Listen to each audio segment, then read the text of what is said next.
Hello बच्चों, good morning all of you. हमने पिछली कक्षा में भारत के भूगोल में पढ़ा था भारत का अक्षांशीय विस्तार और देशांतरीय विस्तार। आज हम पढ़ेंगे भारत की तटीय सीमा। तो देखो, भारत की तटीय सीमा कौन सी कहलाती है, कहाँ से कहाँ तक है, कौन सी नहीं, कहाँ से कहाँ तक है। तो देखो, तटीय सीमा की बात करते हैं। भारत की तटीय सीमा लगती है गुजरात से लेकर पश्चिम बंगाल तक। यहाँ से गुजरात से लेकर ये पश्चिम, ये वाला पूरा ये क्या है, भारत की तटीय सीमा है। तो देखो, ये वाला क्षेत्र कहलाता है पश्चिमी तट, ये वाला, ठीक है। इधर का क्षेत्र कहलाएगा, इधर जो भी राज्य आएंगे वो किस में आएंगे, पश्चिमी तट में, और ये वाला क्षेत्र कहलाएगा पूर्वी तट। अब बात करते हैं हम पश्चिमी तट की, कि पश्चिमी तट से कौन कौन से राज्य तटीय सीमा बनाते हैं। 5 राज्य तटीय सीमा बनाते हैं। पहला है गुजरात, दूसरा महाराष्ट्र, तीसरा गोवा, चौथा कर्नाटक, पांचवा केरल, ठीक है। ये 5 राज्य है जो क्या करते हैं, तटीय सीमा बनाते हैं। आगे बात करते हैं इसकी, इधर कौन कौन से है, तमिलनाडु, आंध्र प्रदेश, तमिलनाडु, आंध्र प्रदेश, उड़ीसा और पश्चिम बंगाल। ये क्या करता है, ये पूर्वी तटीय सीमा बनाते हैं। अब बात करते हैं सर्वाधिक तटीय सीमा की। सर्वाधिक तटीय सीमा किससे लगती है, गुजरात की लगती है, ठीक है, और न्यूनतम बनाता है गोवा। ये तो था तटीय सीमा का। अब आगे बात करते हैं हम भारत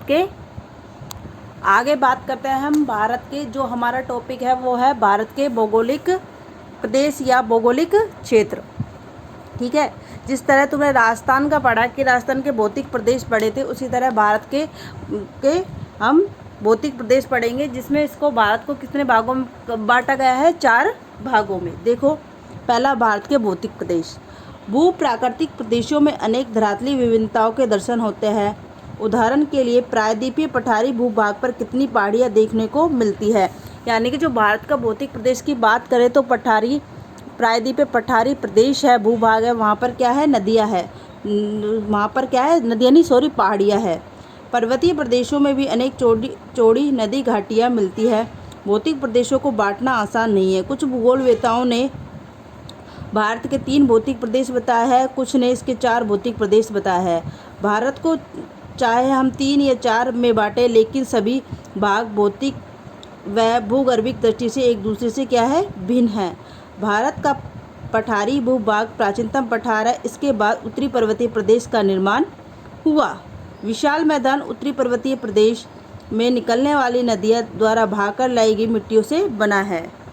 पठारी प्रदेश में बहकर आने वाली नदियों ने तटीय प्रदेशों की रचना करी। इस प्रकार भारत के 4 भौतिक प्रदेश है। तो देखो, भारत के 4 भौतिक प्रदेश कौन से है। 4 भौतिक प्रदेश की बात करते हैं। पहला है प्रायद्वीपीय पठारी प्रदेश, ठीक है। सेकंड है उत्तरी पर्वतीय प्रदेश। थर्ड है विशाल मैदान। चौथा है भारतीय तट व द्वीप समूह, जिसमें हम पश्चिमी तट और पूर्वी तट के बारे में पढ़ेंगे। भारतीय तट व द्वीप समूह, ठीक है। इसको भारत के 4 भौतिक प्रदेश बांटे गया है।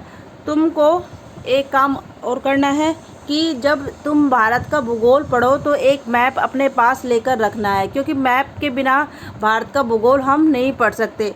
तो अपने साथ एक भारत का मैप अवश्य रखें, ताकि तुम हर चीज़ की स्थिति जान सको। अब देखो, हम इसकी पहले मैप में देखते हैं कि भारत का कौन सा क्षेत्र प्रायद्वीपीय पठारी प्रदेश में आएगा, कौन सा उत्तरी पर्वतीय प्रदेश में आएगा, कौन सा विशाल मैदान में आएगा, और कौन सा क्षेत्र भारतीय तटीय द्वीप समूह में आएगा। देखो, भारतीय भौतिक प्रदेश तो 4 भागों में बांटा गया है। और जब तुम अपने नोट्स तैयार करो, एक मैप अपने नोटबुक में भी बनाना है, जिसमें भौतिक प्रदेशों को दर्शाना है। इससे तुम क्या होगा, स्थिति पता होगी कि ये वाला क्षेत्र है। बात करते हैं हम पहले भारतीय प्रायद्वीपीय पठारी प्रदेश। देखो, ये वाला जो क्षेत्र है, दिख रहा है, ये वाला क्षेत्र है, ये कहलाता है प्रायद्वीपीय पठारी प्रदेश। आगे है उत्तरी पर्वतीय प्रदेश। उत्तरी पर्वतीय प्रदेश ये वाला, ये उत्तरी पर्वतीय प्रदेश में हम हिमालय के बारे में पढ़ेंगे। हिमालय, उच्च हिमालय, महान हिमालय, ट्रांस हिमालय, ठीक है। ये वाला क्षेत्र जम्मू कश्मीर, और ये वाला क्षेत्र है, ये किस में आएगा, ये वाला इधर तक दिखाई दे रहा है, ये आएगा इसमें उत्तरी पर्वतीय प्रदेश में। अब बात करते हैं हम विशाल मैदान की। ये वाला क्षेत्र, क्योंकि जो हिमालय से नदियाँ लेकर आती है अपना जल और जो भी अक्षेप तो किस में जमा करती है, विशाल मैदान में जमा कर देती है, तभी क्या हुआ, विशाल मैदान का निर्माण हुआ। ये वाला क्षेत्र क्या कहलाएगा, विशाल मैदान। बात करते हैं भारतीय तटीय व द्वीप समूह। यहाँ से ये वाला क्या हो जाता है, तटीय सीमा लग जाती है। ये वाला पश्चिमी तट और ये वाला पूर्वी तट। आया समझ में? तुमको इस तरह अपने नोटबुक में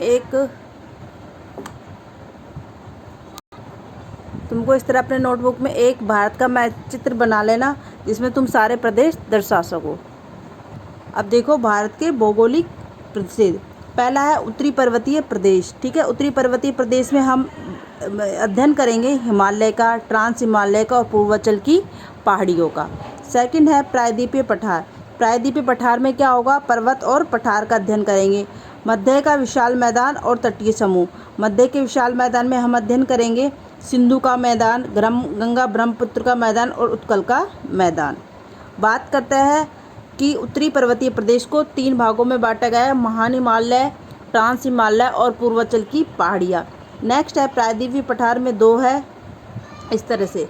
आगे बात करते हैं हम उत्तरी पर्वतीय प्रदेश। उत्तरी पर्वतीय प्रदेश तो हिमालय, ट्रांस हिमालय, पूर्वांचल की पहाड़ियाँ। पहला है हिमालय। हिमालय को 3 भागों में बांटा गया है, महान हिमालय, लघु हिमालय और ब्रा हिमालय। बात करते हैं उत्तरी पर्वतीय प्रदेश। जम्मू कश्मीर में अरुणाचल प्रदेश का कुल 2500 किलोमीटर है, यानी कि जो उत्तरी पर्वतीय प्रदेश है, मैंने बताया था कि जम्मू कश्मीर से। मैप देखते हैं कहाँ से, देखो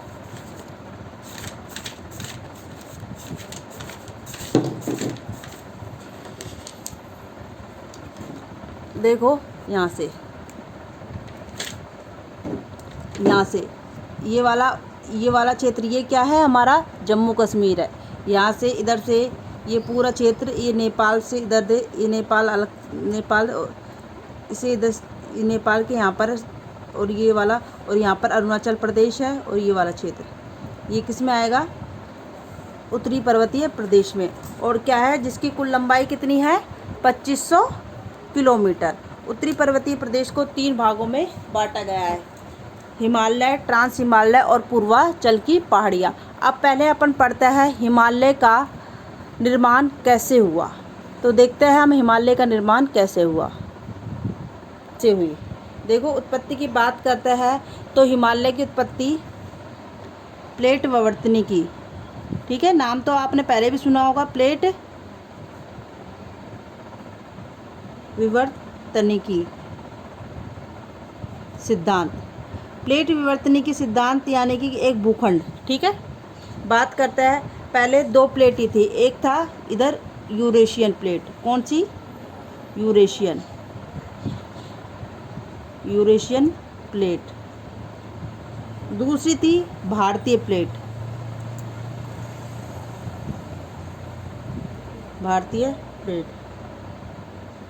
ठीक है। तो यहाँ पर क्या था, पहले तैथिस सागर था, ठीक है। एक तरफ थी यूरेशियन प्लेट, दूसरी तरफ थी भारतीय प्लेट। उत्पत्ति तैथिस सागर के द्वारा, इसकी हिमालय की उत्पत्ति किससे हुई, तैथिस सागर के द्वारा। यूरेशियन प्लेट और भारतीय प्लेट सोनोजोइक महाकल्प।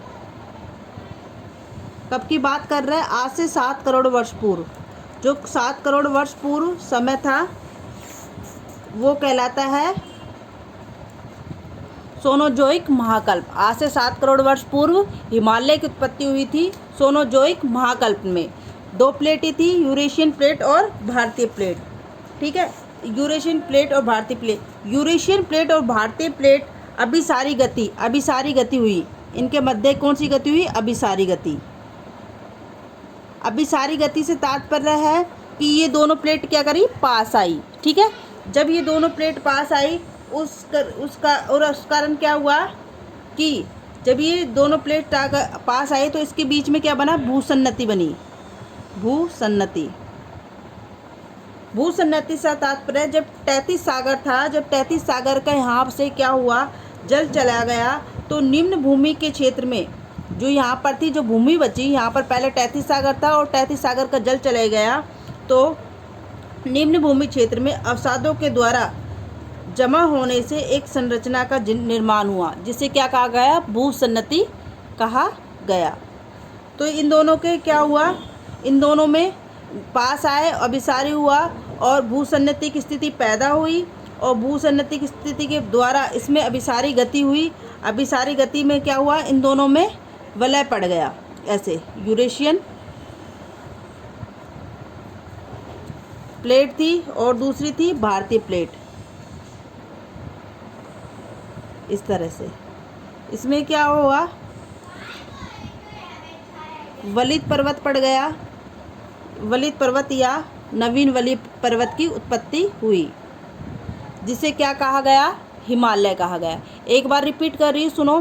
दो प्लेटें थी, यूरेशियन प्लेट और भारतीय प्लेट। यूरेशियन प्लेट और भारतीय प्लेट के मध्य पहले था तैतीस सागर। तैतीस सागर का क्या हुआ? यहाँ से जल चला गया। जब तैतीस सागर का जल चला गया तो यहाँ भूसन्नति की स्थिति पैदा हो गई। भूसन्नति से तात्पर्य जब तैतीस सागर का जल चले गया तो निम्न क्षेत्र में अवसादों के जमने से एक संरचना का निर्माण हुआ। ठीक है, अवसादों का जब जल चला गया तो यहाँ पर निम्न भूमि क्षेत्र बनेगा। निम्न भूमि क्षेत्र बनेगा तो अवसाद जमा होगा। अवसाद जमने से एक संरचना का निर्माण हुआ, जिसे भूसन्नति कहा गया। जब ये दोनों पास आई प्लेटें, यूरेशियन प्लेट और भारतीय प्लेट, तो इसमें क्या पड़ गया? वलय पड़ गया। इस तरह से वलय पड़ गया और वलय पड़ने से इसे कहा गया वलित पर्वत या नवीन वलित पर्वत। आया समझ में? इस तरह से हिमालय का निर्माण हुआ, जो हमारे जम्मू कश्मीर से लेकर अरुणाचल प्रदेश तक इसका क्या है? जो उत्तरी पर्वतीय प्रदेश का क्या है? विस्तार है। अब नेक्स्ट कक्षा में हम पढ़ेंगे कि हमारा लघु हिमालय कहाँ है और महान हिमालय कौन सा है।